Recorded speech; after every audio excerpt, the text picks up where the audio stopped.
The opposition urges the government to address inflation. The minister speaks on a public service sick-out and Sir Godfrey Kelly's laid to rest. Good evening, everyone. I'm Leah Cooper with your JCN News for this Friday, February 18th. As the cost of food, electricity, and fuel hits record highs in the Bahamas, Free National Movement Member of Parliament for East Grand Bahama, Kwesi Thompson, is making a clarion call for more to be done to help Bahamians as inflation causes the public's wallet to be stretched thin. With more, we go to our Tyler Simonet. Former Minister of State for Finance and Grand Bahama Kwesi Thompson calling on the government to do more to mitigate the effects of high prices caused by inflation. The Member of Parliament for East Grand Bahama, in a press statement on Thursday, noted that unfortunately it's only predicted to get worse as United States inflation has increased by 7% year over year in December 2021, 7.5% in January 2022, marking the fifth consecutive month it has been over 5%. Now, on Thursday, Press Secretary in the Office of the Prime Minister, Clint Watson, announced that the government is in talks with Saudi Arabia for oil in an attempt to lower the cost of living for Bahamians. Our news team spoke with Mr. Thompson for his opinion on this route the government has chosen. I can't speak to the route that they are taking or that they wish to take with respect to additional oil into the country. But what I can speak to is the definite need that the public has for mitigating policies with respect to the high rate of inflation. I think there are things that the government can be doing in the country that will mitigate the effects of the high inflation. We understand that it is not caused by the government. We understand that it is caused by outside pressures. Some of the ways to combat inflation, Mr. Thompson suggests, include increasing assistance provided by the Small Business Development Center to small businesses, reinstating the National Food Program and Unemployment Assistance Program, and increasing the concessions for Bahamian farmers and fishermen. We could be looking at, for example, lowering tariffs, lowering customs duties, lowering fees, all of those costs that relate to goods being landed in the Bahamas. We must look at things like increasing our social services assistance. We must look at increasing the amount of persons that will need social service assistance. And we also need to look at increasing the amount that those persons who already get assistance that they are receiving. Because if they receive $50 or $100, that $50 or $100 is not going to give them the same amount of assistance and groceries as it gave them last year. Mr. Thompson also renewed his call for value-added tax to be taken off of breadbasket items. Here is the reality. The government increased VAT by 10% on breadbasket items and medication. At the same time, they decreased VAT on property transactions for millionaires above $2 million. The two are inconsistent. Why would you make it easier for millionaires, but more difficult for those persons who are struggling and are already struggling to buy those breadbasket items? Mr. Thompson urges that we cannot bury our heads in the sand, but instead we must find creative ways to buffer the hardships caused by inflation. Reporting for JCN News, I'm Tyler Simonet. Minister of Foreign Affairs and the Public Service, Fred Mitchell, along with the Prime Minister and other government officials, were dinner guests of the Chinese ambassador on Tuesday to mark the end of the Chinese New Year activities. Mr. Mitchell said discussions on the ongoing relationship between China and the Bahamas were interesting and productive. He then turned his attention to the public service, where there was industrial action this week. Jarino Saunders tells us more. Foreign Affairs and Public Service Minister Fred Mitchell speaking out publicly on the sick-out staged earlier this week by accountants and financial officers in the public service. These public servants say they have been overlooked for promotions and have not received outstanding back pay. And while Minister Mitchell reminds the governing party members to roll up their sleeves and get to work, as the Progressive Liberal Party signed up for the job, and so there should be no complaining now that the people are making requests and demands of them.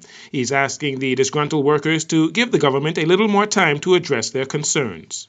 I want to acknowledge, as Public Service Minister, the industrial action taken by financial officers who are displeased with their pay, conditions, and promotions. The Minister of State, Pia Glover-Roll, in the public service has announced that these matters are now being addressed, and it is hoped that they will be dealt with dispatch. The explanation for all of this is that you cannot physically solve a 4.5-year period of neglect in 6 months. But the Lord being our helper, and with some increased will, and also some capacity by the Public Service Commission, we ought to be able to get this done soon. Minister of State for Public Service Pia Glover-Roll on Tuesday also urged the employees to return to work while the government addresses their concerns. Meanwhile, Mr. Mitchell had this word of encouragement for staff in his own Foreign Affairs Ministry, where he asked them to continue to exercise patience as their concerns will also be addressed. I have a similar message for Foreign Service officers who are also in a position of inattention to personnel matters over the last 4.5 years. In this connection, I want to welcome the new Permanent Secretary, Donella Bodie, to the Ministry of Foreign Affairs, who comes with a strong public personnel background to try and wade through the issues of personnel at the Foreign Service. There's a lot of work to do. I hope that we retain the goodwill of all parties as we wade through this difficult period. The minister says it pains him to see the high levels of political discord that plagues the public service. He places the blame on the last administration. I was raised in a public service of structure, order, and rules, and I am shocked and distressed and disturbed by the extent to which the public service is riven by political strife and partisanship, and perplexed at how, over 4.5 years, so many of our public service systems have now fallen into a state of collapse.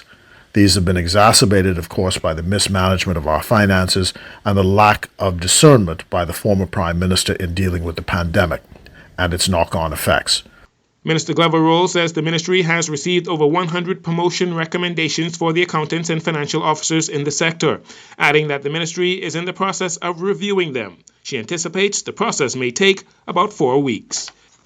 Chirino Saunders, JCN News. The controversy stemming from the Auditor General's report on the Ministry of Tourism, Investment and Aviation's travel health visa continues to unfold. The health visa program, initially enacted by the former Minnis-led administration, required both traveling Bahamians and tourists to obtain and present said visa at all ports of entry. The belief was this stipulation would help reduce the importation of the novel coronavirus from foreign countries. During this time, the then Davis-led administration were very critical of the implementation of the health visa, particularly for its impacts on the liberties of Bahamian travelers. Now, Prime Minister Davis maintains his position that not only was the travel health visa unwarranted, but the lengths taken to enact it was certainly less than transparent.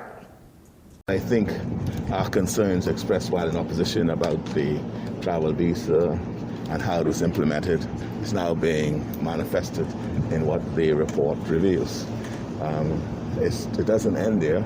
I'm advised that further investigations on those findings will continue, and we'll see where it leads. Do you think that the authorities may need to get involved?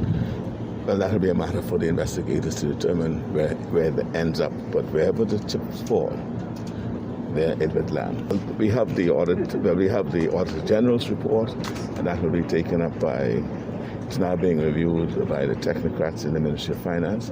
They'll then determine whether they need to bring in